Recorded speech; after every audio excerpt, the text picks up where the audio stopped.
شیخ زاہد کوثری رحمہ اللہ ہمارے بڑے عالم گزرے ہیں، ترکی میں ہوتے تھے۔ ان سے، وہ بڑے عالم تھے، ان سے یہ سوال ہوا ہے، جامعہ ازہر کے لوگوں نے سوال کیا کہ ہم ازہر کے اندر حدیث کے علم کو رواج دینا چاہتے ہیں تو ہمیں کیا کرنا چاہیے؟ شیخ نے اس پر ایک مقالہ لکھا ہے، مقالات کوثری کے اندر وہ مقالہ موجود ہے، احیاء السنہ، کیف احیاء السنہ فی الازہر الشریف، جامعہ ازہر کے اندر حدیث کا علم کیسے زندہ کیا جائے۔ شیخ نے بہت ساری تجاویز میں ایک تجویز یہ دی ہے کہ حدیث کے گھنٹے نمازوں کے بعد رکھے جائیں، نمازوں کے بعد حدیث کے دروس رکھے جائیں تاکہ طلباء کے ساتھ عام مسلمان بھی ان دروس میں شریک ہو جائیں۔ اس لیے حضرات میں آپ سب کو یہ کہتا ہوں، میرے مسلمان بھائیوں، عام طلباء سے تو ہماری بہت باتیں ہوتی رہتی ہیں، ہوتی رہیں گی، لیکن اس مناسبت سے چند ایک بات یہ ہے کہ اس قسم کی علمی مجالس میں اپنی ضرورت سمجھ کر شرکت کیا کرو، اس میں تمہارے دلوں کی زندگی ہے، دل زندہ رہیں گے۔ علماء کی مجالس اور علم کی مجالس سے آدمی کا دل زندہ ہوتا ہے، اور جب غفلت کی مجالس میں آدمی شریک ہوتا ہے تو دل مر جاتا ہے۔ مردہ لوگ تو سب کو نظر آتے ہیں، لیکن مردہ دل لوگوں کو نظر نہیں آتے۔ جب کسی کا جسم مر جائے تو سب لوگ اس پر افسوس کرتے ہیں کہ فلانا صاحب کا انتقال ہو گیا، اور کتنے لوگ ہیں جو زندہ رہتے ہوئے ان کے دل مردہ ہیں۔ اس لیے اس قسم کی مجالس ہمارے لیے بہت بڑی غنیمت، اور آپ لوگوں کی شرکت سے ہمیں بہت خوشی ہو رہی ہے۔ آپ کے آنے سے ہمارا دل بہت خوش ہے۔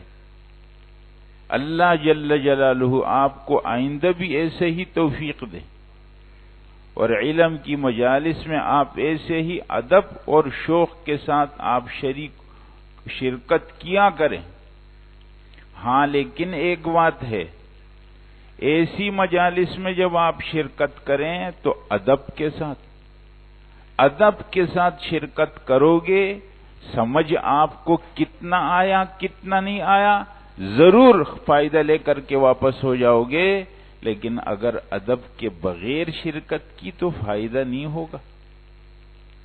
اس لیے اس قسم کی مجالس میں آج کل کیا شروع ہو گیا ہے، موبائل لوگ لیں گے، تصویریں نکالیں، بات نہیں سنیں گے، تصویر نکالیں۔ تم تصویر سے کیا کرو گے؟ تم تو بات کو سنو، بات کو سمجھو۔ ابھی بھی اگر کسی کا موبائل کھلا ہے تو موبائل بند کر دو، بالکل ادب کے خلاف، موبائل بالکل تاکید کے ساتھ بند کر دو، توجہ سے اپنی بات سنو، رسول اللہ صلی اللہ علیہ وسلم کی بات۔ ان لوگوں کو بشارت دے دو، اللہ فرماتے ہیں، جو کان لگا کر کے بات سنتے ہیں پھر اتباع کرتے ہیں۔ فبشر عباد الذین یستمعون القول فیتبعون احسن۔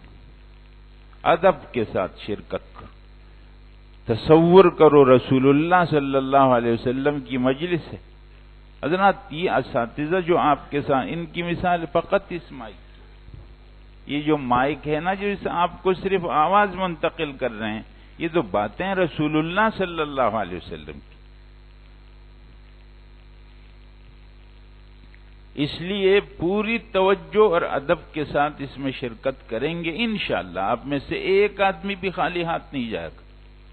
آپ ضرور اپنا حصہ لے کر کے واپس جائیں گے اپنے گھروں کو، اور جتنی دیر سے آپ اس مجلس کے اندر شریک ہیں، انشاءاللہ اللہ جل جلالہ کی ذات سے ہم کو امید ہے کہ آخرت کے اندر ہماری جو نیکیاں اللہ کے پاس قبول ہو کر ہمارے ترازو میں رکھی جائیں گی، ان میں ایک یہ مجلس بھی ہوگی۔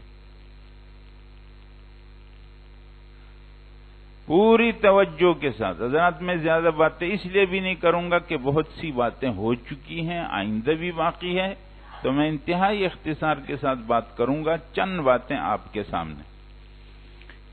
ایک تو ہمارے مدارس کے اندر میں آپ کو تھوڑا تعارف کراتا ہوں۔ میری زیادہ باتیں عام مسلمانوں سے ہوں گی، اس لیے کہ طلباء سے تو ہم بہت باتیں کی ہیں ہم نے، تو میری زیادہ باتیں ان سے ہوں گی، کچھ باتیں ان سے ہوں گی۔ مدارس کے اندر یہ ترتیب ہے، درس نظامی اس کو کہا جاتا ہے۔ درس نظامی کا کیا تعارف ہے وہ ابھی میں نہیں کرا سکتا ہوں۔ اس درس نظامی کا جو آخری سال ہے اس کو دورہ حدیث کہا جاتا ہے۔ اس دورہ حدیث کے اندر صرف حدیث کی کتابیں ہوتی ہیں، 9 کتابیں ہیں۔ کتب ستہ ہے، بخاری، مسلم، ابو داؤد، ترمذی، نسائی، ابن ماجہ، 6 کتابیں۔ پھر امام مالک رحمہ اللہ کی موطا ہے جو شروع میں یہاں پڑھی گئی۔ امام مالک رحمہ اللہ سے ان کے 2 شاگرد نقل کرتے ہیں، ایک یحییٰ ہے اور دوسرا محمد ابن الحسن الشیبانی ہے۔ تو یحییٰ کی روایت سے جو موطا ہے اس کو موطا امام مالک کہتے ہیں، اور امام محمد ابن الحسن شیبانی کی روایت سے جو موطا ہے اس کو موطا امام محمد کہتے ہیں۔ اور 9ویں کتاب ہے شرح معانی الآثار، امام طحاوی رحمہ اللہ۔ اس میں ہر حدیث سند کے ساتھ رسول اللہ صلی اللہ علیہ وسلم تک پہنچتی ہے۔ ابھی جتنے اساتذہ بیٹھے ہیں یہ سند انہوں نے رسول اللہ صلی اللہ علیہ وسلم تک پہنچائی۔ ابھی آپ کے سامنے آ جائے گا پوری سند، آخری جو حدیث پڑھے گا طالب علم وہ پوری سند رسول اللہ صلی اللہ علیہ وسلم تک پہنچا دے گا اپنے آج کے اس استاد سے رسول اللہ صلی اللہ علیہ وسلم۔ یہ ان مدارس کی خصوصیات میں ایک ہے کہ جو علم پڑھا جاتا ہے اس کی سند یہاں سے لے کر رسول اللہ صلی اللہ علیہ وسلم۔ دیکھو حضرات، میں آپ کو کچھ باتیں مدرسے کے حوالے سے ایک ہے مدرسہ، ایک ہے مدرسے کا استاد، ایک ہے مدرسے کا طالب علم، اور ایک ہے مدرسے کا نصاب۔ توجہ سے سمجھ لو۔ مدرسے کا استاذ، اگر آپ اس کا شجرہ نسب دیکھو گے کہ ان استاذوں سے پہلے استاذ کون ہے، تو ان کے استاذ، ان سے پہلے ان کے استاذ، ان سے پہلے ان کے استاذ۔ اس سلسلے کو جب آپ چلائیں گے تو یہ سلسلہ چلتے چلتے ختم ہوگا رسول اللہ صلی اللہ علیہ وسلم۔ ان طلباء کی سند دیکھو، ان طلباء سے پہلے کون سے طالب علم تھے؟ یہی ان کے اساتذہ طالب علم تھے۔ ان سے پہلے ان کے اساتذہ طالب علم تھے، ان سے پہلے ان کے اساتذہ طالب علم تھے، اور طالب علم کا یہ سلسلہ چلتے چلتے آخر میں صحابہ کرام پر ختم ہوتا۔ ان مدرسوں کا شجرہ نسب کیا ہے؟ اس مدرسے سے پہلے کون سے مدرسے جن میں ان اساتذہ نے پڑھا، ان سے پہلے وہ مدرسہ جن میں ان کے اساتذہ نے پڑھا، اور مدارس کا یہ سلسلہ چلتے چلتے مدینہ منورہ کے صفہ پر اور مکہ مکرمہ کے دار ارقم پر ختم ہوتا ہے۔ اور ان کے اندر جو نصاب پڑھا جاتا ہے وہ نصاب کیا ہے؟ رسول اللہ صلی اللہ علیہ وسلم کی باتیں اور قرآن کریم، علوم وحی ان مدرسوں کے اندر پڑھا جاتا ہے۔ جو رسول اللہ صلی اللہ علیہ وسلم اپنے صحابہ کو پڑھاتے تھے وہی والے علوم ان مدارس کے اندر پڑھائے جاتے۔ ان مدارس سے تعلق رکھنا اور ان طلباء اور علماء سے محبت رکھنا حضرات کی سعادت اور اس کا اللہ کے رحم کا ذریعہ ہے۔ میں ان طلباء کے ساتھ بیٹھتا ہوں، الحمدللہ میرا دل مطمئن ہوتا۔ یہ طلبا اللہ کے فضل کو کھینچ کر اس زمین پر لانے والے لوگ ہیں۔ قرآن صبح سے قرآن شروع کرتے، شام قرآن شروع کرتے، اتنی عاجزی ان طلبا میں، سبحان اللہ۔ کسی کے دل میں ان طلبا کے ساتھ بغض کینہ ہوگا، اس کا دل کتنا بیمار دل ہے۔ اس لیے ایسی جگہوں سے ہم دل سے محبت رکھیں۔ غلطی ہر آدمی میں ہوتی ہے، غلطی کس میں نہیں ہے، وہ اللہ جانیں گے، ہم کو اپنے آپ کو ٹھیک کرنا چاہیے۔ تو مدارس کے ان نصاب میں یہ جو آخری سال ہے دور حدیث، اس میں سند رسول اللہ صلی اللہ علیہ وسلم تک پہنچے۔ ابھی اس طالب علم نے جو حدیث پڑھی تو سند پہنچائی شاہ ولی اللہ تک رحمہ اللہ، اور شاہ ولی اللہ سے اب آگے سند پہنچ جائے گی رسول اللہ صلی اللہ علیہ وسلم تک۔ حضرات میں حدیث کا مختصر بیان کروں گا جو اس حدیث کے اندر ہے۔ مدینہ منورہ کی فضیلت کا ذکر ہے۔ امام بخاری رحمہ اللہ نے مدینہ منورہ کے فضائل ذکر کیے ہیں۔ مدینہ منورہ حرم ہے، رسول اللہ صلی اللہ علیہ وسلم مدینہ منورہ کو حرم کہتے ہیں، یہ حرمت والی زمین ہے۔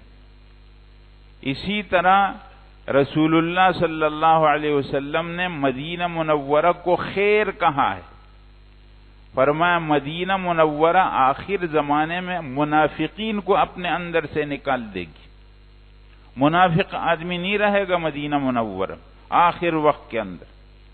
مدینہ منورہ طابہ ہے، آپ علیہ السلام کو مدینہ منورہ سے محبت تھی، اور جب آپ آتے مدینہ پر آپ کی نظر پڑتی تو آپ اپنی سواری کو تیز کر دیتے۔ احد کے پہاڑ پر جب آپ کی نظر پڑتی فرمایا یہ پہاڑ ہم سے محبت کرتا ہے اور ہم اس سے محبت کرتے۔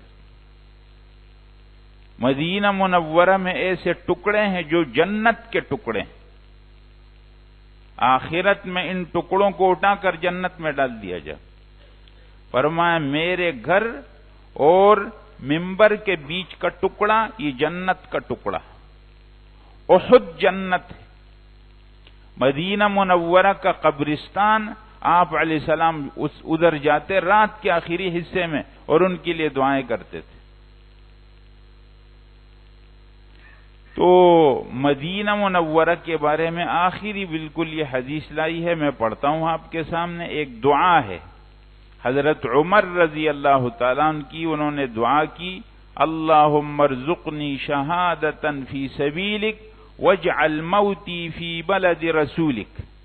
اے اللہ میری موت کا جب وقت آ جائے تو مجھ کو شہادت کی موت نصیب کر دے، اور مجھے میری موت اپنے پیغمبر کے شہر میں کر دے۔ شہادت کی موت اور پیغمبر کے شہر میں موت۔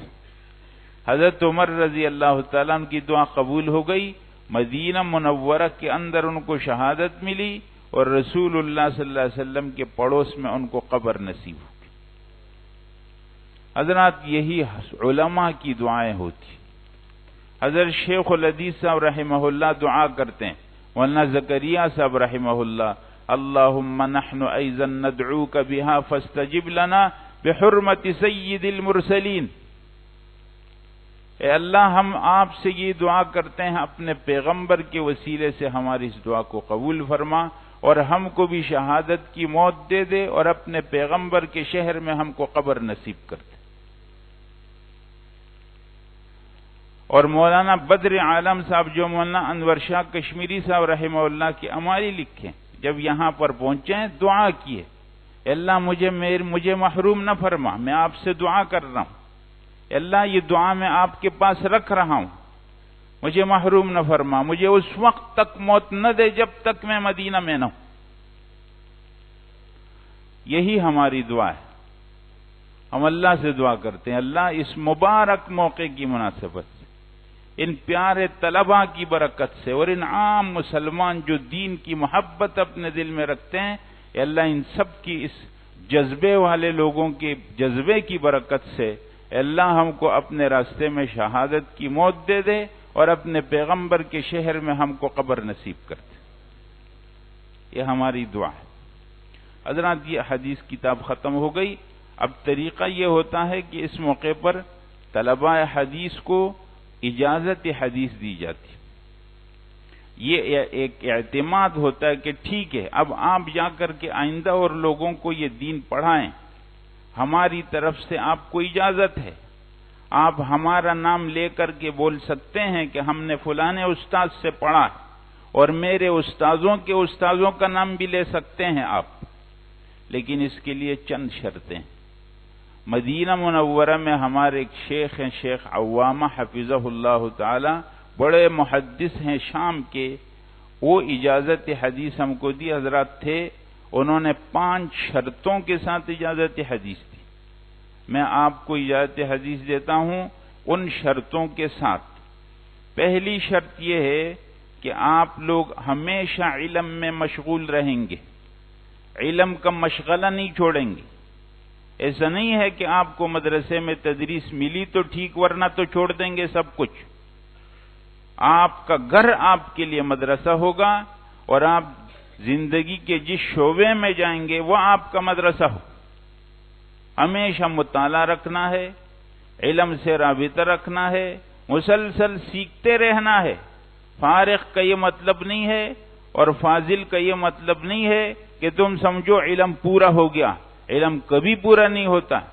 اللہ تعالیٰ نے اپنے پیغمبر کو فرمایا رب زدنی علما، اللہ میرا علم اور زیادہ کر دے، میرا علم اور زیادہ کر دے، میرا علم اور زیادہ کر دے۔ اس لیے سیکھنے سے بس نہیں کرنا ہے، موت تک سیکھتے رہنا۔ ایک بات۔ دوسری شرط یہ ہے کہ علم کو مقصد بنانا ہے، علم کو وسیلہ نہیں بنانا ہے کہ تم دنیا کو مقصد بناؤ اور اس علم کو اس کے لیے وسیلہ بنا دو، ایسا نہیں کرنا، علم کو مقصد بنانا۔ جعل العلم غایۃ لا وسیلۃ۔ اور تیسری بات یہ ہے التثبت فی النقل، کبھی بھی کوئی بات کرو گے پورے احتیاط اور ثبوت کے ساتھ کرو گے، یہ نہیں کہ سنی سنائی بات نہ پڑھی ہے، وہ کہیں سے سنا ہے اور کہیں اخبار میں پڑھ لیا اور آگے بیان نہ۔ جب تم کہو گے کہ رسول اللہ صلی اللہ علیہ وسلم نے سفر، تو تم کو معلوم ہونا چاہیے کہ رسول اللہ صلی اللہ علیہ وسلم نے فرمایا بھی ہے یا نہیں ہے۔ جب کسی بات کو نقل کرو تمہارے ذہن میں اس کا حوالہ ہونا چاہیے، فلانی کتاب کے اندر یہ بات موجود ہے، ہوا کے اندر اڑتی ہوئی باتیں نہیں کرنی ہیں۔ اور چوتھی شرط یہ ہے کہ آپ ہمارے لیے، اپنے استاذوں کے لیے اور ہمارے والدین کے لیے اور اپنے والدین کے لیے مغفرت کی دعا ہمیشہ کرو گے۔ جب تم دعا کرو گے تو ان دعاؤں کے اندر اپنے استاذوں کو شامل کرو گے کہ اللہ ہمارے ان استاذوں کو بھی معاف فرما دے، اور جو ان کی کچھ نیک عمل ہے تو اس کو قبول فرما دے۔ اور حضرات آخری بات جو فرمائی کہ کچھ دعائیں ہیں، وہ دعاؤں کو آپ لوگ معمول بنائیں گے، وہ میں آپ کو لکھ کر کے دے دوں گا انشاءاللہ، بلکہ لکھ کے دی بھی ہوں گی۔ ایک دعا ہے فجر کی نماز کے بعد یہ دعا پڑھنی ہے، اللہم انی اسألک علما نافعا ورزقا طیبا وعملا متقبلا، فجر کے بعد۔ اور دوسری دعا ہے جو نفل اور سنت نماز کی سجدے کے اندر کرنی ہے، اللہم لک سجد سوادی، اللہم لک سجد سوادی وَبِكَ آمَنَ فُؤَادِي ارزقنی علما ینفعنی وعملا یرفعنی۔ یہ 5 شرطوں کے ساتھ آپ سب کو حدیث کی اجازت ہے، جو ہمارے شیوخ نے ہم کو اجازت دی ہے، ہماری طرف سے آپ کو اجازت ہے۔ انشاءاللہ اب آپ ان امت میں جائیں گے، اور ہماری آپ کو وصیت ہے، وہ وصیت جو اللہ نے کی ہے اور وہ وصیت جو رسول اللہ صلی اللہ علیہ وسلم نے کی ہے، وَلَقَدْ وَصَّيْنَا الَّذِينَ أُوتُوا الْكِتَابَ مِنْ قَبْلِكُمْ وَإِيَّاكُمْ، ہم نے تم سے پہلے، اللہ فرما رہے ہیں، ہم نے تم سے پہلے لوگوں کو اور تم کو بھی یہ وصیت کی ہے کہ تقوی اختیار کرو، اپنی زندگیوں میں تقوی لاؤ۔ رسول اللہ صلی اللہ علیہ وسلم اپنے صحابہ کو اور سلف کے اندر ہمیشہ یہ طریقہ رہا ہے کہ جب کوئی ان سے الگ ہوا اور ان سے وصیت کی درخواست کی کہ حضرت کوئی وصیت، فرمایا اللہ سے ڈرتے رہو، تقوی اختیار کرو اپنے ظاہر حالات کے اندر بھی اور اپنے چھپے حالات کے اندر بھی۔ تقوی کو ہمیشہ لازم پکڑو، تقوی والا اللہ کے بھی نزدیک ہے، رسول اللہ صلی اللہ علیہ وسلم کے بھی نزدیک ہے۔ حضرات یہ چند مختصر باتیں تھیں۔ اللہ جل جلالہ آپ سب کو بہت مبارک کرے، اللہ آپ کے راستے آسان کر دے، اور اللہ تعالیٰ آپ کو ہر قسم کی علمی، عملی، اخلاقی ترقی، کامیابی نصیب فرمائے۔ مخلوق کے احتیاج سے، مخلوق کے اثر سے، مخلوق کے دباؤ سے، مخلوق کے احسان سے اللہ آپ کی حفاظت فرمائے انشاءاللہ تعالی۔ وآخر دعوانا الحمدللہ۔